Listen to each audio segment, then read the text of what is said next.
To za ku ji ƙarin bayani cikin shirin bayan labarin duniya, kuna tare da Zulaiha Abubakar.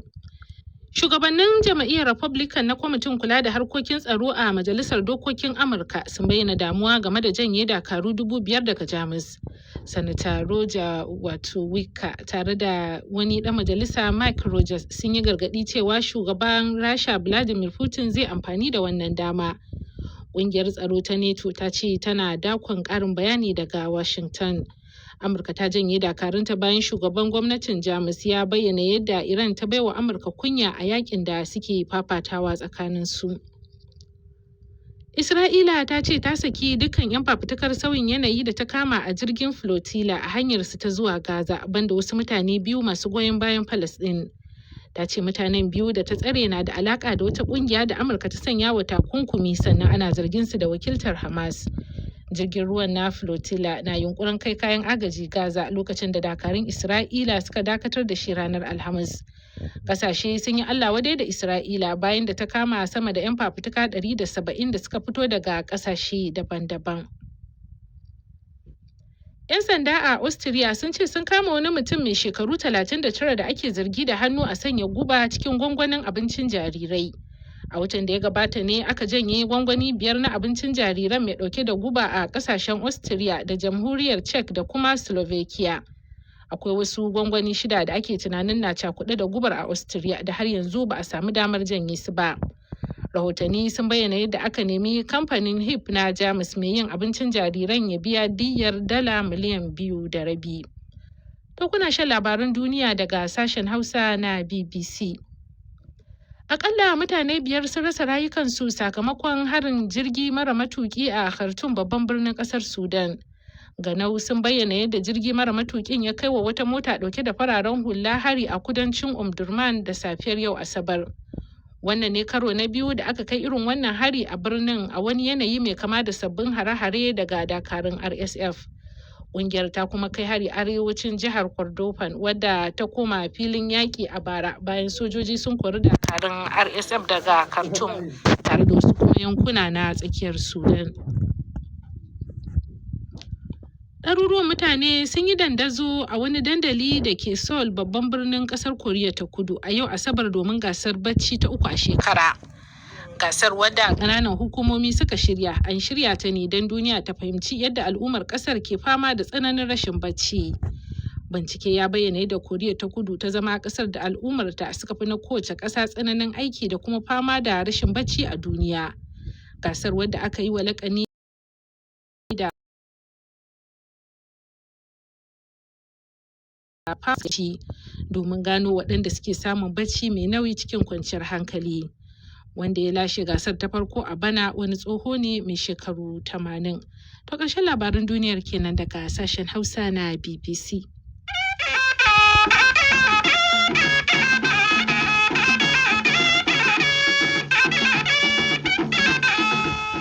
To yanzu kuma ga Ahmed Kabo Idris da filinmu na amsoshin takardunku.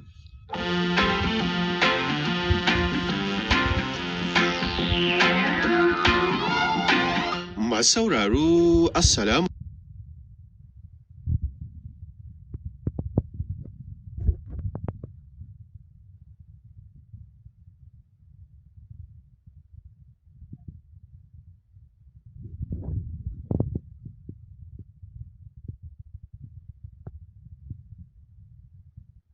Alaikum, barkanmu da kasancewa da ku ta cikin shirin amsoshin takardunku daga nan sashen Hausa na BBC.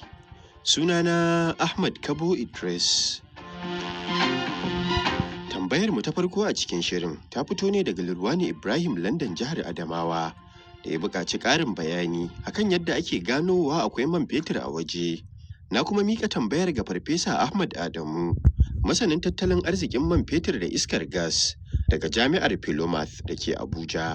Alamar da ake gane cewa akwai yiwuwan ma'adanan man fetur da iskar gas a wuri, akwai wasu abubuwa da ake fara dubawa wato a ƙasa kenan kafin a yi tono ko a yi wasu bincike. Abubuwan da ake fara dubawa shine a ga ko akwai naso sannan kuma za a iya ganin shuke-shuke da ke wurin suna mutuwa, ko kuma idan akwai duwatsu a ga suna farfashewa haka, ko kuma in akwai ruwa a ga wasu ƙwallaye kamar bubbles haka suna fitowa a kan ruwan, ko kuma a ringa jin wani wari kamar ƙwai ya ruɓe haka. Wannan duk alamu da za a iya zargin cewa tana iya akwai wani ma'adani a wurin, musamman a ce wanda ake ce ma hydrocarbons irin su shi mai da kuma iskan gas. Sannan tana iya wani wuri mai kama da irin waɗannan yanayin wurin an taɓa samun mai a wurin, ko kuma makwabta daga wurin sun taɓa samun mai a wurin, ko kuma akwai wani bayani ma'ana wata data da take nuna cewa dama akwai alama a wurin. So idan aka ga wannan alamomi na sama, sannan sai a ɗauko masana albarkatun ƙasa wanda suna da dabaru da suke amfani su ga mene ma'adanin da ke cikin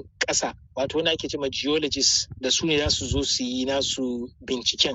Akwai wasu kyamarori da suke amfani da shi da bincike da suke yi wanda a turanci ake ce ma seismic survey, wato wani bincike ne ake yi wanda za a iya gano ainihin wani irin ma'adani ne a ƙasa, shin mai ne a wurin, shin ɗanyen man fetur ne a wurin, ko iskan gas ne a wurin, ko ma a ce coal ne, kuma wani irin adadi ne ake sa ran akwai a wurin. So idan suka yi wannan nazarin, wanda kuma nazarin yana ɗaukan kuɗi sosai, yana ɗaukan lokuta masu yawa, so kaga mun samu alamu biyu kenan, ga wanda ake gani da ido, ga wanda kuma masana suka yi bincike suka gano. To idan an bi waɗannan matakan guda biyu, zai yiwu a duba kuma a ga cewa ba a samu man ba? An shayi, saboda ai kaman wani risk ne ake ɗauka, wanda za ka ɗauka tana iya yiwuwa ka samu, tana iya kuma ba za ka samu ba. Amma kuma idan ka samu, za ka samu babban riba, amma kuma in ka rasa, za ka samu babban faɗuwa. To ta yaya ake samun man? Shi man fetur ɗin ba wai wani abu ne za ka ringa haɗawa ba, ko kuma ka ringa shuka wasu abubuwa don mai ya fito a ƙasanka.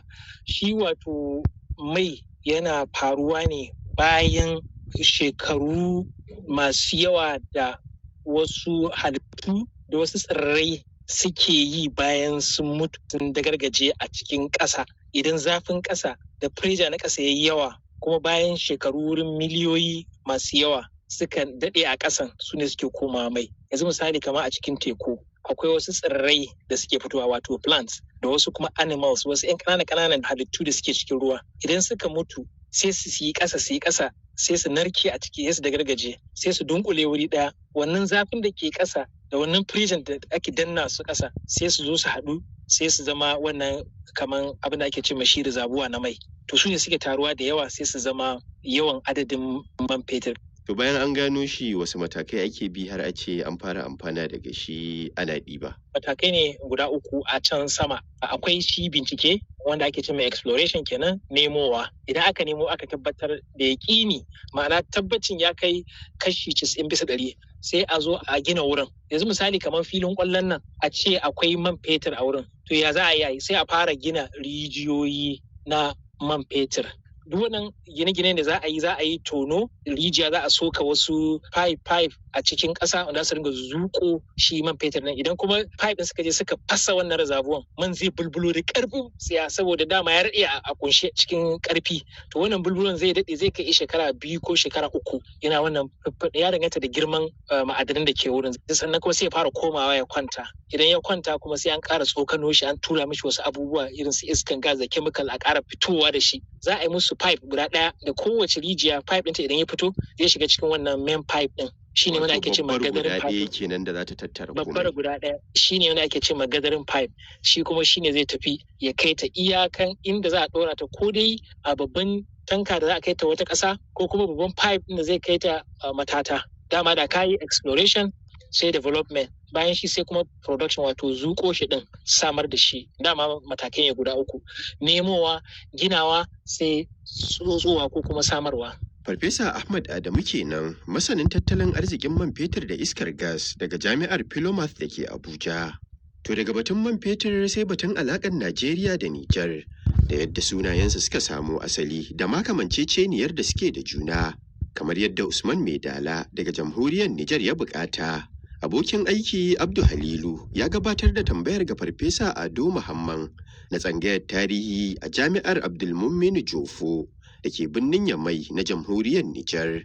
Nijar da Najeriya sunansu guda ne. Ya samo isili daga kogin nan mai tasowa daga Gine, ya ratsa Mali, ya ratsa Nijar, ya ratsa Najeriya, ya bi ta gadar Jaba, sai ya tai can cikin Niger State da River da watsar da ruwan shi cikin tekun Atlantika. Cikin shekara ta 1914 jami'in turawan mallaka Lord Lugard shine ya haɗa mallakan Najeriya ta kudu da mallakan Najeriya ta arewa ya maida ta Najeriya mallakar Ingila. Su kuma sojojin